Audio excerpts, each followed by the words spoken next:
집합 끝까지 했었죠. 집합하고 명제 개념 좀 하고 마무리를 합시다. 163쪽까지 연습 문제 중에서 혹시 질문 있습니까? 확인 체크나 풀어본 것 중에.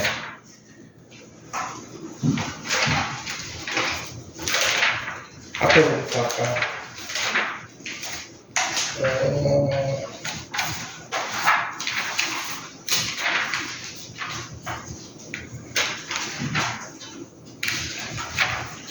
135쪽, 136쪽의 질문.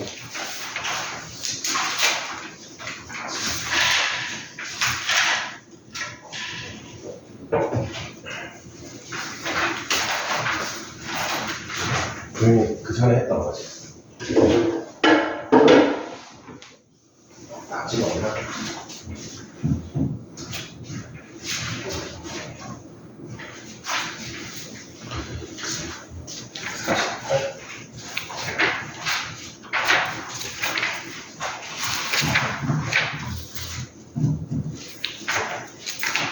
(148, 149) 답 한번 쭉 불러줄게요. 148, 149에 마이너스 3, 5, 2, 2, 4, 2 그리고 149쪽에 집합 기호 해주고 마이너스 3 그 다음에 5, 4, 8 중괄호 하고 2, 3, 7 그 다음에 22 연산법칙은 여기 이쪽이네. 161쪽 여기는 교훈은 내게 왔나? 내게 온 것 같은데 저번에 했던 건가? 그러면은 명제 바로 나가겠습니다 여러분. 개념 학습 차원에서 그냥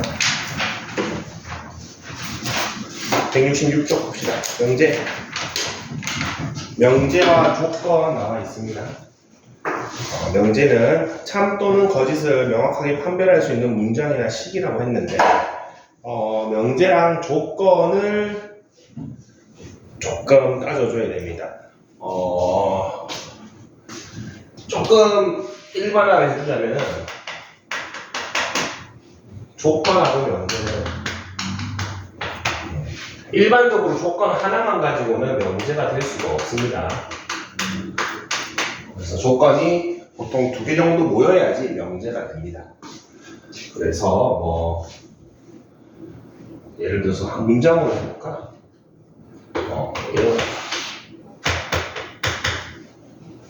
이거는 조건이면서 명제인데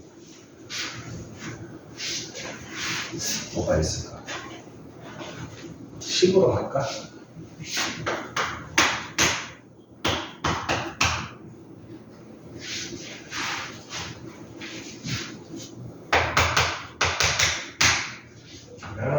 x는 이런 식으로 했을 때 이런 거 하나하나를 조건이라고 할 수 있습니다. 얘도 조건이고 얘도 조건입니다. 근데 우리 방정식 그 상태로는 참인지 거짓인지 알 수가 없죠. 그래서 이런 식으로 조건하고 조건이 연결되었을 때 요거를 통째로 보통 명제라고 얘기를 합니다. 근데 그 조건 중에서 먼저 시작하는 조건을 가정이라고 보통 얘기를 하고 그 조건 중에서 해당되는 부분, 뒤에 해당되는 부분을 결론이라고 얘기합니다. 자연스럽죠. 가정이 있었을 때, 그랬을 때 결론이다 라고 하고 저거를 우리 명제를 표현할 때 화살표를 이렇게 쓰고 기호 중에서 이거 화살표를 2줄로 하면은 자연스럽게 참인 명제다라는 의미까지 포함하게 됩니다. 그래서 한 줄일 때는 참인지 거짓인지 모르지만 그냥 명제다. 2줄이면은 저게 참이다까지 의미를 하게 됩니다. 지금 여기에서는 그냥 한글로 적어놨죠. 참이다, 거짓이다 이렇게 나와 있는데 주로 조건 2개를 이용해서 우리가 명제를 표현할 거고 이 조건은 주로 PQ, RS, 요걸로 알파벳 소문자로 주로 많이 표현을 합니다. 우리 그 전에 배웠던 집합은 대문자로 많이 표현을 했죠. AB도 많이 썼고 전체 집합 U도 많이 썼지만 P, Q도 쓰고 싶으면 대문자로 주로 많이 씁니다. 요거는 명제를 표현할, 그 집합을 표현하는 표현이고 소문자로 나왔다. 요거는 그러면은 조건의 가능성이 큽니다. 그래서 P이면 Q이다가 대표적인 명제의 꼴이고 여기에서 명제의 부정이라고 되어 있는데 P가 아닌 것을 얘기하는데 앞에 물결 표시를 해놨죠. 우리 영어 단어 not으로 읽어줍니다. 아니다. not P 이렇게 읽어주시면 됩니다. 밑에 나와 있네. not P라고 읽는다. 진리집합. 진리집합은 방금 전에 예를 들어서 요 녀석 봅시다. 지금 요거를 P라고 그러고 요거를 Q라고 한다면 요 녀석이 포함되는 집합을 표현해 보면은 요렇게 표현할 수 있고 요 녀석의 해가 포함되는 집합을 표현해 보면은 요렇게 표현할 수 있죠. 맞습니까? 저 조건 Q라고 했을 때 1 넣으면 되고 3 넣어도 되죠.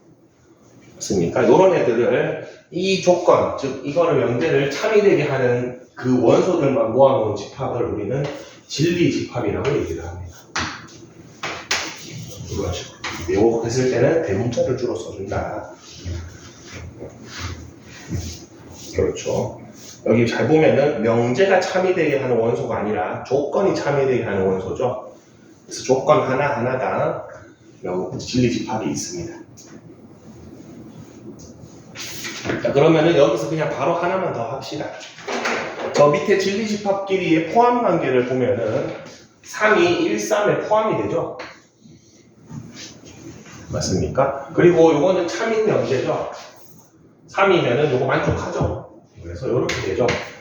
그래서 우리 명제에서 화살표 방향으로 우리 집합기호 이거를 벌려주시면 됩니다. 저거랑 방향이 똑같습니다. 그래서 이 입, 선생님들 입을 벌리는 방향, 입이라고 얘기하는데 입을 벌리는 방향 쪽으로 화살표를 보내주면 됩니다.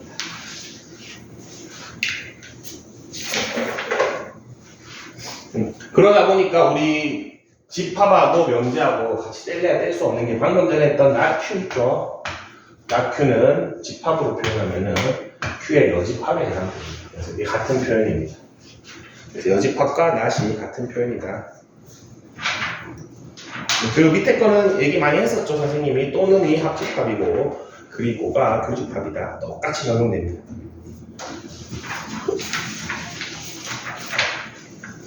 넘어갑시다. 오늘 명제 싹 복습만 쫙 합시다. 보니까 다 한 번씩 했던 친구들이네. 명제 참것이 진리 넘어갑시다. 172쪽 갑시다. 근데 무조건 조건 2개 가지고 명제가 되는 건 아닙니다. 조건 하나로도 명제가 되는 경우가 있긴 있습니다. 그렇기 때문에 예를 들어서 나는 사람이다 이런 거 조건 하나로 명제가 되죠. 참인 명제가 되기 때문에 무조건 그렇진 않습니다. 근데 수학에서는 일반적으로 조건 2개 가지고 명제 만듭니다. 그거를 적어놨죠. 두 조건 PQ로 이루어진 명제에 P이면 Q이다를 저렇게 화살표로 표현하고 앞에 있는 조건을 가정, 뒤에 있는 조건을 결론이라고 부른다. 그리고 밑에 방금 한 것도 나와 있네요. 저 화살표 방향으로 부분 집합 기호가 입이 벌려진다. 두 줄은 여기 안 보여주네. 쓰셔도 됩니다. 이거는 여러분 P는 Q이다가 창이다. 귀찮죠? 바로 이렇게 표현하시면 됩니다. 이거 있는 기호입니다. 한 줄일 때는 참인지 거짓인지 모르는 상태. 이건 참이라면 확정해주진 않습니다. 말을 적어줘야 됩니다. 쭉 넘어갑시다.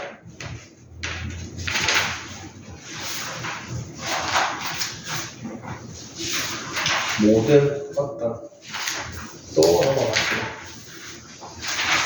180쪽 복습한다고 생각하고 그냥 한 번만 씩 훑을게요. 그리고 오늘 집합명제 해서 약간 테스트지 비슷한 거 아니면 점검지 하나만 풀고 마무리합시다. 자, 명제의 역과 대우. 이것도 많이 했을 겁니다. B면 Q이다. 의 가정과 결론의 위치를 바꾼 거. 우리 일상생활에서도 들어본 적이 있는 역지사지란 말의 역과 똑같은 역입니다. 그래서 입장이 바뀐 거를 역이라고 합니다. 그리고 이렇게 둘 다 반대다 낫을 붙여준 거를 부정이라고 합니다. 그리고 부정을 역을 취한 거를 대우라고 하죠. 얘를 대우라고 부릅니다. 자, 여기에서 반드시 참과 거짓이 똑같은 거는 요걸 두 개죠. 만약에 주어진 명제가 참이면 대우도 참입니다. 주어진 명제가 거짓이면 얘도 거짓입니다. 자, 요거를 조금 알고는 있는데 잘 못 쓰는 경우가 많은데, 예를 들어서 여러분한테 이런 것이 옳은 것은 틀린 것은 물어볼 때가 있습니다. 근데 기억 있는 팁을 중에 이게 이 명제가 옳은 것은 틀린 것은 물어봤을 때 여기 내용 안에 요런 게 보인다. 등호가 아니다가 보인다. 그러면 거의 대부분 대우를 쓰는 겁니다, 여러분. 진짜 웃긴 게 인간의 이 사고 과정이 저는 아니다를 잘 생각을 못 합니다. 단순한 2차 방정식도 요렇게 되면은 갑자기 좀 헷갈립니다. 그렇기 때문에 대우 만들어가지고 참거짓을 판단해 주는 게 훨씬 좋습니다. 요거 보이면은 거의 무조건 대우 만들어야 되고, 여기에서 부정할 때 중요한 거, 일단 부정도 하고 위치도 바꿔야 되는데, 부정할 때 중요한 것 중에 하나가 우리 집합에서 전체 집합에 해당되는 부분을 부정하면 안 됩니다. 예를 들어서 x, y가 실수일 때 요런 게 나왔어.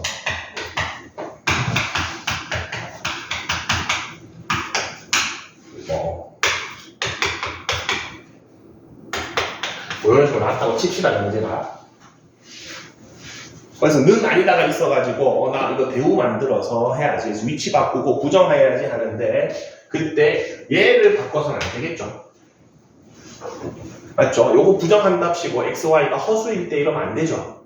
그래서 보면은 대전제 전체 집합에 해당되는 부분을 대우 만들 때 건드는 경우가 가끔 있습니다. 그래서는 안 됩니다. 그리고 뒷부분만 이렇게 해서 y가 px면 y는 x고, 요거는 선생님이 대충 적은 거니까 참인지 거짓인지 따질 수는 없죠.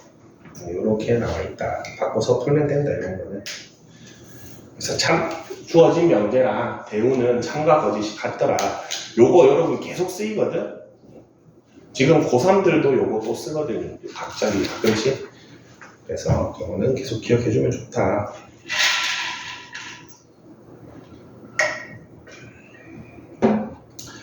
어딨나? 그거 좀 해볼만 한데. 이런 것도 넘어갑시다. 쭉 한번 봐봅시다. 자, 충분 조건과 필요 조건도 여러분 다 배워서 알고 있겠죠?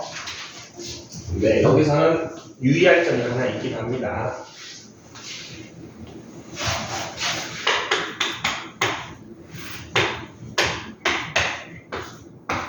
요게 같은 말이라고 했죠. 진리집합으로 하면은. 그래서 선생님은 설명할 때 어떻게 하냐면은 P라는 조건이, 요거는 P는 Q이기 위한 충분 조건입니다. 어떨 때? 이게 참일 때. 이게 참이면은 P는 Q이기 위한 충분 조건입니다. 여기서 나오네, 두 줄이.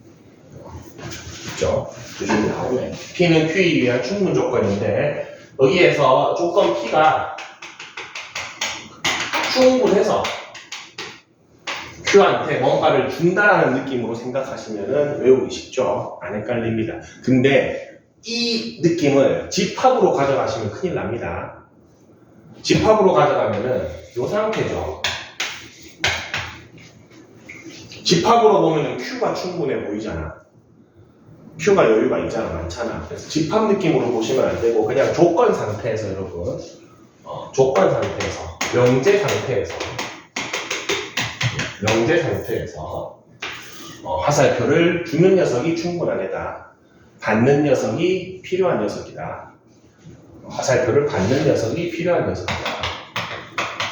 똑같은 명제를 Q는 P이기 위한 필요 조건이라고 얘기할 수 있습니다. 선생님, 저는 그런 개념 아니고 그냥 개념적으로 안 헷갈리는데요 하면 아니니까 그대로 쓰면 되고, 혹시 헷갈리면은 이런 느낌으로 하되 집합에서 그 충분하다 필요하다를 쓰시면 안 된다는 겁니다. 명제 자체에서 그냥 필요한 애가 받고 충분한 애가 준다라는 느낌으로. 그래서 그 녀석이 주어가 됩니다. 주어가. 요거 4형식인가 5형식인가 주격보호 나오는 경우 기억이 안 난다. 주격보호죠. 진짜 오랜만이네. 4형식인가? 요즘도 그런 거 배우나? 형식? 똑같이 하나? 역시 대한민국 변화가 없어. 미국인들은 그런 거 모릅니다. 이게 몇 형식인지. 일본 사람들하고 한국 사람들만 알죠. 그렇습니다. 필요 충분 조건은 양쪽 다 참인 거. 다른 말로 하면은 똑같은 말. 필요 충분 조건은 완벽하게 똑같은 말 얘기합니다. 쭉쭉쭉쭉. 명제 증명. 증명은 선생님이 좀 해주고 싶은 말이 많습니다. 해주고 싶은 말이 많은데, 저기 정의, 정리 밑에다가 공리도 하나 적어줄까? 191쪽에 공리.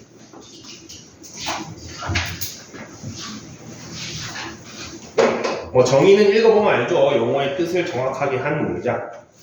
정리. 참임이 증명된 명제 중에서 기본이 되는 것이나 다른 명제를 증명할 때 이용할 수 있는 것이라고 되어 있죠. 좋은 설명인데 얘는 정확하게 말하면 공리에 대한 설명입니다. 정확하게 얘기하면 공리가 저겁니다. 참임이 증명된 명제 중에서 기본이 되는 것. 그럼 정리는 뭐냐? 공리들 중에서 나름대로 조금 더 가치 있거나 조금 더 유명해진 것들을 정리라고 부릅니다. 그래서 예를 들어서 우리 이런 거 있죠. 실수 제곱은 항상 0보다 크거나 같다. 이미 참임이 증명되어서 기본이 되는 거죠. 얘를 정리라고 하진 않습니다. 얘는 아주 기본이기 때문에 이 정도는 그냥 공리라고 부릅니다. 근데 여러분들 삼각형의 세 변의 길이에 대해서 직각삼각형인데 대표적인 거죠. 요게 성립하더라. 얘도 우리 기본이 되는 것인데 그래도 그 기본이 되는 거 얘네들에 비해서는 조금 더 복잡하고 널리 알려진 거죠. 그런 거를 정리라고 부릅니다. 피타고라스의 정리라고 부르죠. 그래서 우리가 기본적으로 쓰는 건 공리가 정말 많습니다. 그리고 고1 때 쓰는 공리는 이게 거의 90%입니다. 이게 절대 부등식에서 나오지만 실수 제곱이 0보다 크거나 같다라는 공리 가지고 대부분을 증명합니다. 여러분 생각해보면 전부 다 완전 제곱식 만들거든. x 얼마야? 2죠. 왜? 1 때문이죠. 대부분이 저 공리를 그냥 자연스럽게 씁니다. 그래서 공리라는 표현을 조금 더 알면 좋다. 이거 이런 거 여러분 혹시 이번에 여름방학이기도 하니까 나는 좀 수학에 관심이 있다.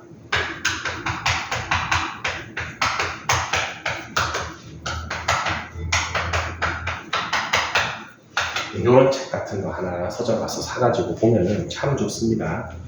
유클리드의 기하 원론이라는 책이 있는데 갑자기 책장 사는 건 아니고 기원 전 사람입니다, 유클리드가. 그리고 여러분들이 중학교 때 배우는 모든 도형에 대한 성질이 있죠. 뭐 원주각은 뭐 중심각 뭐 몇 배 된다, 접선과 현이 이루는 거 그렇다, 뭐 이등변 삼각형은 이런 성질이 있다, 내심 외심 이런 성질이 있다. 그거를 다 이 사람이 증명한 거거든. 근데 그것보다 더 중요한 거는 이 책이 쓰여져 있는 논리적인 서술 방식이 정말 중요합니다. 얘가 쓴 책을 똑같이 보고 자기 논문을 쓴 사람이 뉴턴이고, 이 뉴턴이 쓴 논리적 증명 방식을 보고 똑같이 쓴 사람이 아인슈타인입니다.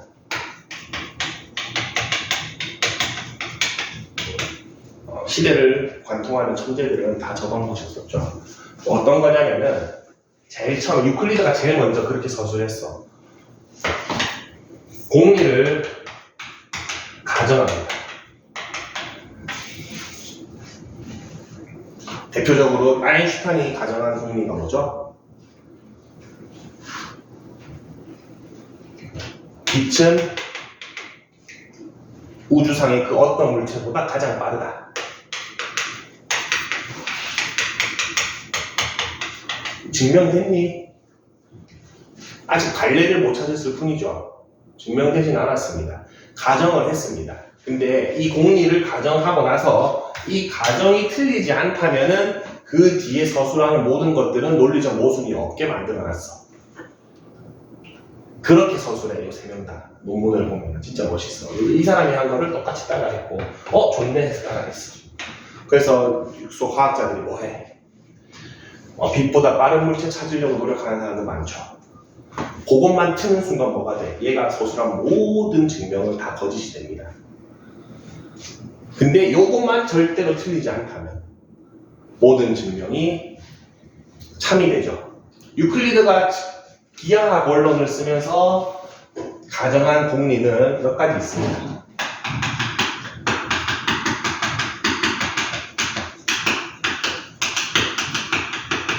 요런 거, 점은 부분이 없는 거. 직선은 점들의 집합. 이런 것들을 가정 많이 합니다. 그렇기 때문에 여러분 나중에 확통이나 이런 거, 확률 같은 거 배울 때 뭐 이런 거 있습니다.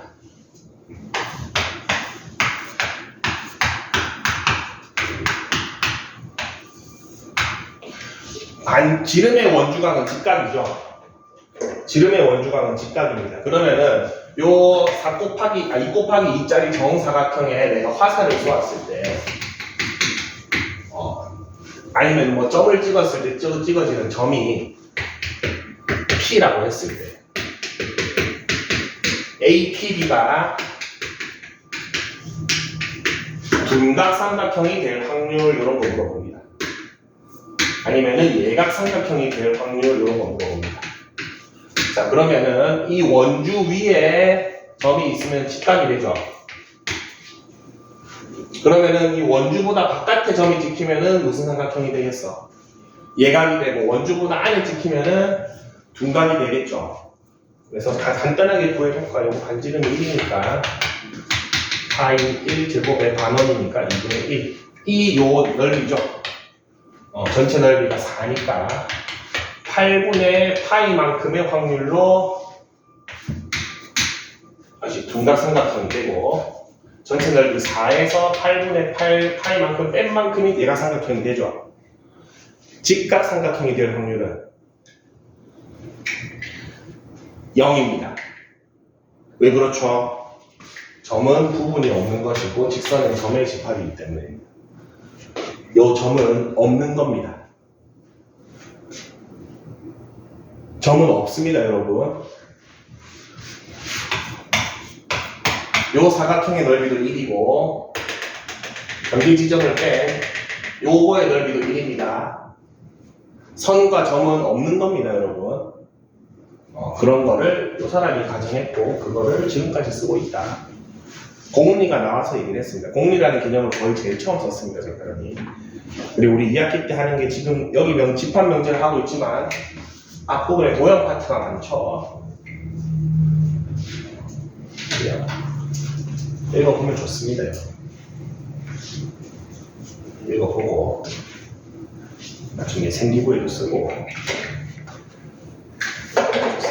자, 명제의 증명 방법. 증명 방법 중에 두 가지 해놨죠. 대우를 이용한 증명. 아까 전에 얘기했습니다. 본 명제가 참인데 증명이 어려울 때는 대우를 만들어서 증명이 편한 경우가 있다. 어떨 때? 뭐 이런 것들이 있을 때 대우가 훨씬 더 편합니다. 자, 그 다음에 귀류법. 귀류법도 좋은 명가 중에 하나죠.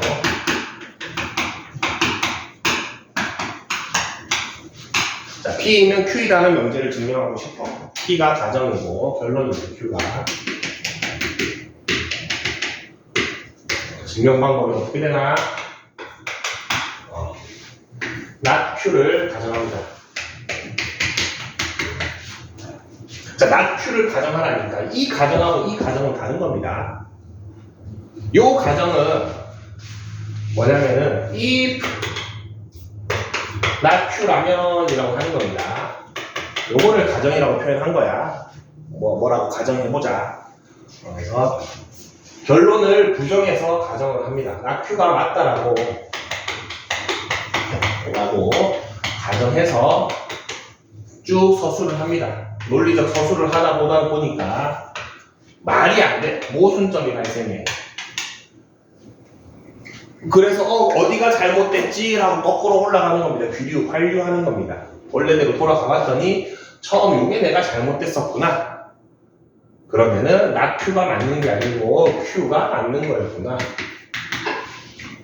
not Q라고 맞다라기보다는 not Q라고 합시다. not Q라고 가정했더니 모순점이 발생했으니 Q였었구나 라고 얘기를 하는 겁니다. 명제니까 그래도 정확하게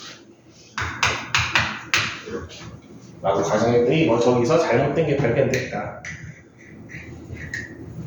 기류법도 참 좋은 증명 방법 중에 하나죠. 여러분 고등학교 때 배우는 증명 방법이 한 3개 정도 됩니다. 그 중에 하나입니다. 3개, 4개?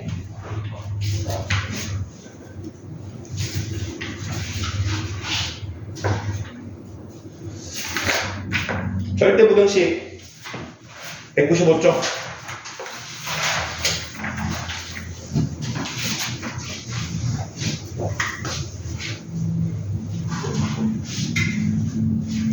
절대부등식.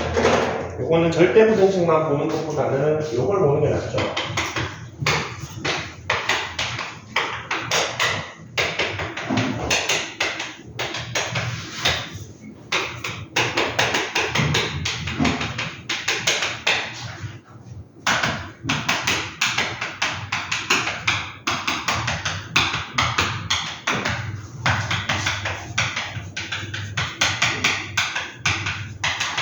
이렇게 되죠.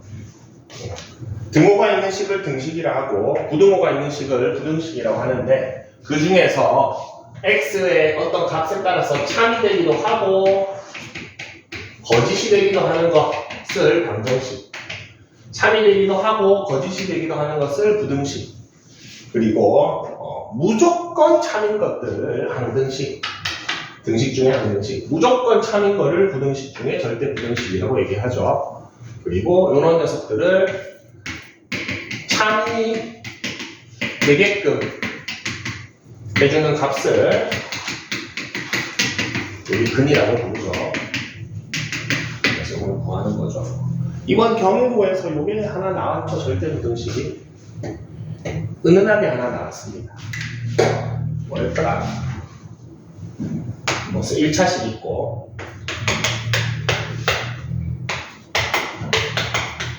이런 거 있죠. 3개짜리 있었는데 2차식 있고 요거 뒤에는 한 배씩 쓰는 거고 요게 뭐죠? 사실 절대부등식입니다. 1차 방정식에서의 절대부등식입니다. 예를 들어서 a-3x 이때 b가 있었던 것 같다. 모르겠다. 이거 3이었던 것 같은데 2였나? 어쨌든 요게 항상 성립하려면은 요 녀석의 영향을 받으면 돼, 안 돼? 그래서 a는 얼마? 3이 되어야겠죠? 여러분 요게 항등식이면 잘 풉니다. 맞죠?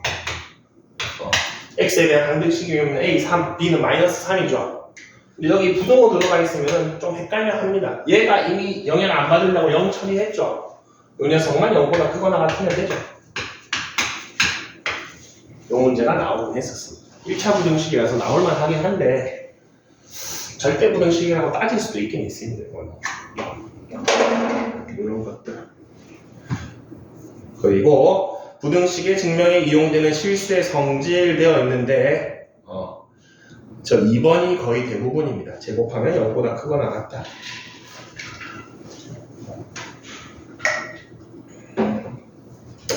2번도 3번도 같은 말이죠. 3번도 제곱하면 0보다 크거나 같기 때문에 저런 게 나오죠. 밑에 여러 가지 절대 부등식 여러분 풀어보면은 증명 방식 다 뭐죠? 완전 제곱 만들어서 요거 쓰는 겁니다. 보면은 다 공리가 다 저걸 쓴다는 거죠. 196쪽 산술 평균과 기하 평균의 관계. 도윤아 조금만 힘을 냅시다. 너무 재미없나? 196쪽 아니 다 아는 거라 그런 거야. 평균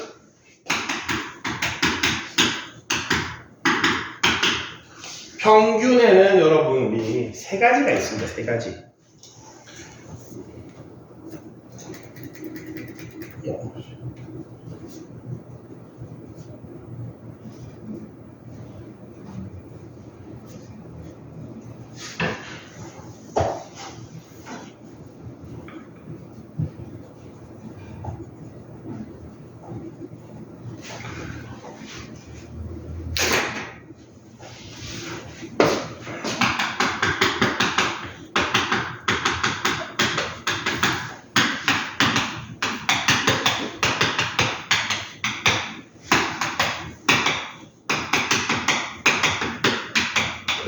여러분 배운 적 없는 걸 얘기해주면 조금 더 관심을 가지겠죠. 산술평균, 기하평균, 조합평균 세 가지 정도가 있습니다. 근데 조합평균을 예전에 배웠는데 요즘은 고교과정에서 잘 안 배웁니다. 산술평균은 뭐죠? 뭔지 알고 씁시다. 우리 그래도 산술평균 우리가 그냥 일상적으로 얘기하는 평균이 다 얘네죠. 나 국영수 4가 평균 내려면 5개 함수 더하고 5개로 나누죠. 그래서 산술평균은 뭐냐? 별량들의 총합에다가 별량들의 개수를 나눠주는 것을 산술평균이라고 하죠. 기하평균은 뭡니까? 기하학적인 평균을 이야기합니다. 이거는 살짝 설명해 줄게요. 우리 기하평균.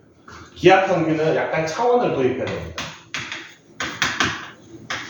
어차피 한 개만 가지고는 평균을 낼 수가 없죠.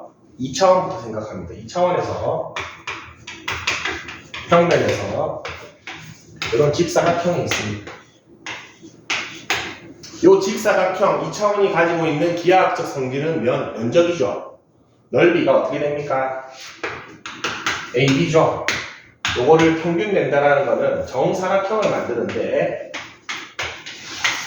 얘랑 기하학적으로 평균값이 같아야 됩니다. 기하학적 성질이. 넓이가 AB가 해야 됩니다. X가 얼마? 루트 AB가 되죠. 그래서 A랑 B랑의 기하학적 평균값이 루트 AB가 됩니다. 여기 기하평균입니다. 3차원으로 가면 우리 인간은 2차원, 3차원밖에 생각 못하죠. 3차원으로 갔을 때는 얘가 가지는 기하학적 성질은 부피죠. 그러면은 정육면체를 만들었을 때 그 부피가 똑같은 겁니다. 여러분 대수 가면 배우겠지만 이거는 이런 식으로 표현합니다. 세제곱해서 ABC가 되는 수. 기하학적 평균을 얘기합니다. 4차원도 수식적으로는 할 수 있겠죠. 근데 인간이 그릴 수가 없죠. 우리가 상상할 수가 없습니다. 그래서 기하학적 평균은 어떻게 구하냐? n 거듭 제곱분분의 별량들을 다 곱합니다.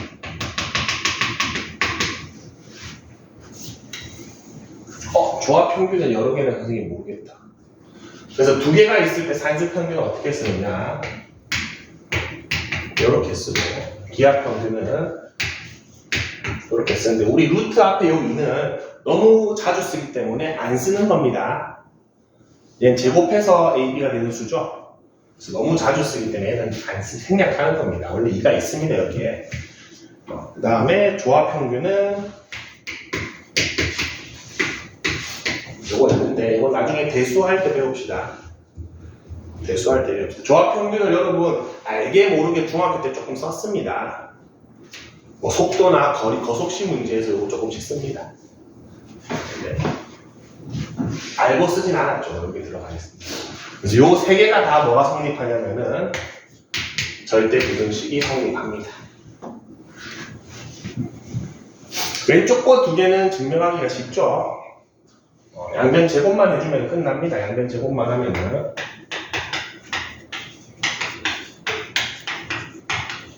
그래서 아까 했던 거. 이렇게 돼서 증명이 완료가 되죠. 왼쪽 거 두 개는 진짜 증명이 쉽고, 요 오른쪽 거까지 한 번에 증명하려면은 여러분 반원을 이용해서 증명하는 방법이 있긴 있습니다. 반원을 이용해서. 여기가 A라고, 여기가 B라고 되어 있는데 하는 방법이 있긴 한데 이거는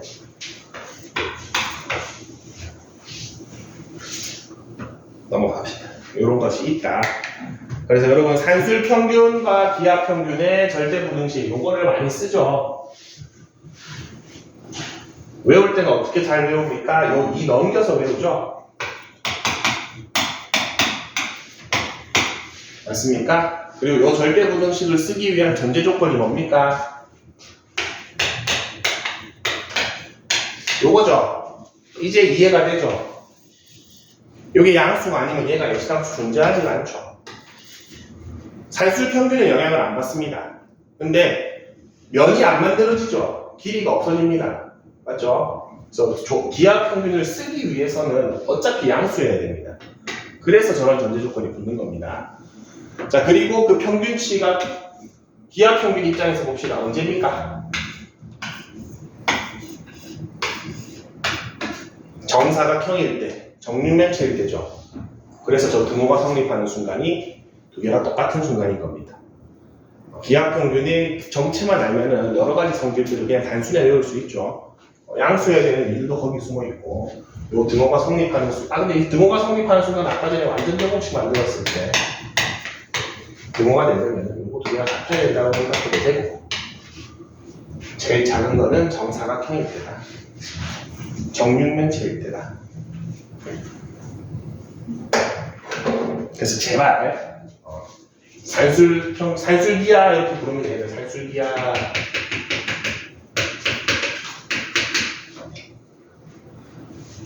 쓰긴 이렇게 쓰되 얘가 산술 평균이었고 얘가 기하 평균이었다는 사실을 잊지는 맙시다. 나중에 여러분들 2학기 때 친구들이 야 산술기하 써야지 이런데 얘들아 여기 기하 평균이 뭐야 물어봐. 요거라고 얘기합니다. 여러분 그래서 안 됩니다. 알고 써야 되죠. 그래도 밑에 코시 슈바르츠 부등식은 있는데 개인적으로 선생님은 얘는 고교 과정에서 뺐으면 좋겠습니다. 계속 쓰고 있는데 코시 슈바르츠 자체가 억지로 만든 절대 부등식입니다. 코시랑 슈바르츠라는 저 수학자 둘이서 절대 부등식을 한번 만들어 볼까 하면서 일부러 형태를 억지로 만들어낸 겁니다. 자연적으로 발생한 게 아니고 제가. 그래서 좀 부자연스럽죠. 적용하기도 어렵고. 근데 이 두 사람이 다른 걸 또 수학을 잘해가지고 유명한 사람들인데 어쨌든 코시 슈바르츠 부등식은 실수 조건일 때 쓸 수 있는 절대 부등식이고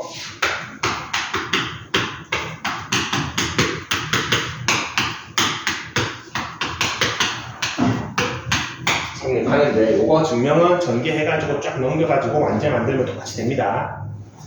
증명 밑에 잘 증명해놨죠. 완제 만들어지죠. 그렇게 어렵지 않습니다. 그리고 아까 전에 절대 부등식 보여줬는데 산술 평균, 기하 평균도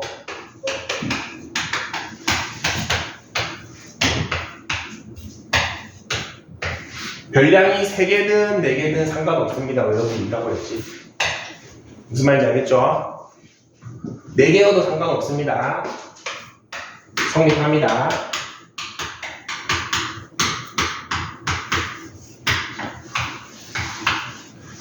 코시 슈바르츠도 마찬가지입니다. 이거 별량이 꼭 2개일 필요 없습니다.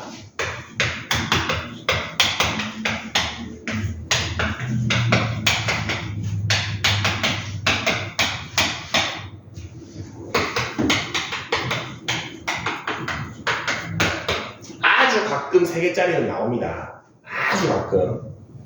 나중에 고쟁이 할 때 봅시다. 고쟁이에 3개짜리 문제가 있었던 것 같은데. 그래서 절대부등식 2개다.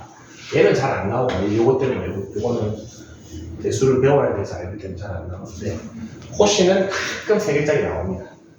그래서 꼭 너무 2개만 적용되는 건 아니더라. 항이 3개여도 성립하더라. 끝인가? 더 있나? 여기까지 합시다. 좀 쉬었다가 문제 좀 풀고 마무리합시다.